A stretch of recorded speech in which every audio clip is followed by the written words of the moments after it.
خطوں میں رہتا زندگی بسر کرنے کے لیے پیدا کیا ہے، ساری زندگی اسی طرح گزرتی ہے۔ تمام عمر طوفان سے کھیلتے گزری، تمام عمر طوفان سے کھیلتے گزری، نیا کے ڈوبنے کا ڈر بھی رہا، ساری زندگی اس کشمکش میں گزرتی ہے۔ یہ حقیقت انسان اگر قرآن کی اس فکر کے مطابق جو بتایا ہے سمجھ لے تو وہ حالات کی سختیوں کا مقابلہ کرنے کے لیے تیار ہوگا، گھبرا کر کے بیٹھ نہیں جائے گا۔ جن علاقوں میں روزانہ کی بنیاد پہ یا موسم اس طرح کا ہے کہ کسی وقت بھی بارش شروع ہو جاتی ہے، تو ہم دیکھتے ہیں لوگ گھروں سے نکلتے ہیں، مطلع ابر آلود بھی نہیں ہوتا، لیکن وہ ہاتھوں کے اندر چھتریاں پکڑ کے جا رہے ہوتے ہیں کہ موسم کسی وقت بھی تیور بدل سکتا ہے، تو ہمارے پاس چھتری موجود ہونی چاہیے۔ دیہاتوں کے اندر جنگلوں میں رہنے والے لوگ جب گھر سے باہر نکلتے ہیں، ڈیرے کو جاتے ہیں، تو ایک عصا ساتھ رکھتے ہیں کہ کوئی موذی جانور آ سکتا ہے، کوئی سانپ نکل سکتا ہے، تو ہم اس کے لیے ذہنی طور پہ تیار ہوں۔ اور اگر یہ ذہنی طور پہ تیار نہ ہو تو سانپ کو دیکھ کے گھبرا جائے گا اور رونا شروع کرے گا یا آگے لگ کے بھاگ جائے گا، نتیجہ کیا کہ اذیت میں مبتلا۔ لیکن اگر اس کو پتہ ہے کہ یہ کھیت ہے، یہ جنگل ہے، یہاں یہ ہوتا رہے گا، تو جب بھی سانپ کوئی موذی جانور آئے گا یا اسے مار ڈالے گا یا اسے بھگا دے گا اور پھر اپنے کام پہ چلا جائے گا، اس کے ذہن میں بھی نہیں ہوگا کہ راستے میں مجھے آج یہ مصیبت آئی۔ اسی طرح جس نے ہاتھ میں چھتری پکڑی ہے اور راستے کے اندر تھوڑا سا موسم کا تیور بدلا، چھتری کھولی، سر پہ لے لی، 2-4 قطرے برسے تو موسم پھر صاف ہو گیا، پھر اس کو سمیٹا اور ساتھ لے لیا، بات ختم۔ اس کو یاد بھی نہیں ہوگا کہ بارش ہوئی تھی یا نہیں ہوئی تھی، زندگی کے معمولات میں شامل ہے، چونکہ وہ اس کی تیاری کرتا ہے، اس کے ذہن میں ہے موسم ایسا ہے کہ بارش بھی آ سکتی ہے، کڑکتی دھوپ بھی ہو سکتی ہے،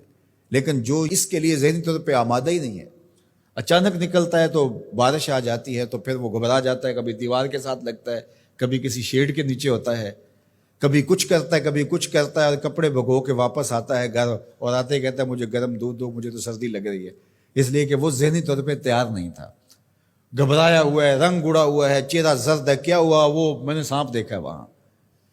چونکہ اس نے مقابلے کے لیے ذہن ہی نہیں بنایا تھا اور وہ ایسے نکل گیا، اچانک دیکھا اور گھبرا گیا۔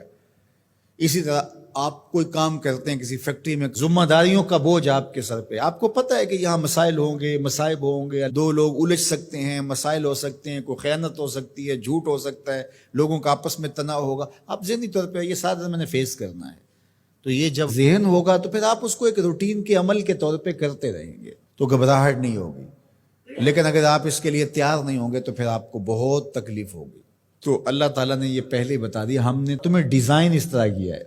کہ یہ تمہارے ساتھ زندگی میں سب کچھ ہونے والا ہے، تکلیفیں بھی ہیں، آلام بھی ہے، حسد بھی ہے، بغض بھی ہے، کینہ بھی ہے، حقد بھی ہے، نفرت بھی ہے، اپنوں بیگانوں کا شر بھی ہے، شریکہ برادریاں بھی ہیں، دشمنیاں بھی ہیں، حالات کی ٹھوکریں بھی ہیں، غربت بھی ہے، امارت بھی ہے،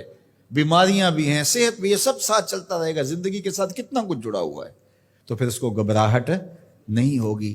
تو یہ زندگی کے ساتھ جڑی ہوئی چیزیں ہیں، لَقَدْ خَلَقْنَا الْإِنسَانَ فِي قَبْضٍ، تمہیں پیدا ہی کیا گیا ہے مشقتوں میں رہتا ہوا،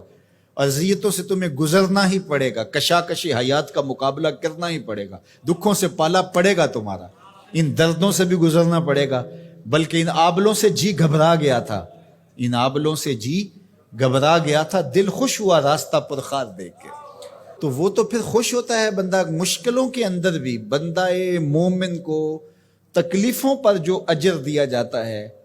اگر اسے پتہ چل جائے تو وہ آرزو کرے کہ تکلیفوں میں ہی رہو۔ میرے اور آپ کے آقا و مولا فرمایا جو شخص قرآن پڑھتا ہے اس کو اجر دیا جاتا ہے، اور جو قرآن پڑھتا ہے یتتعتع فیہ، تو وہ اڑتا ہے، پھنستا ہے اور وہ اٹکتا ہے، لکنت آتی ہے، فرمایا اللہ اس کو 2 اجر دے گا۔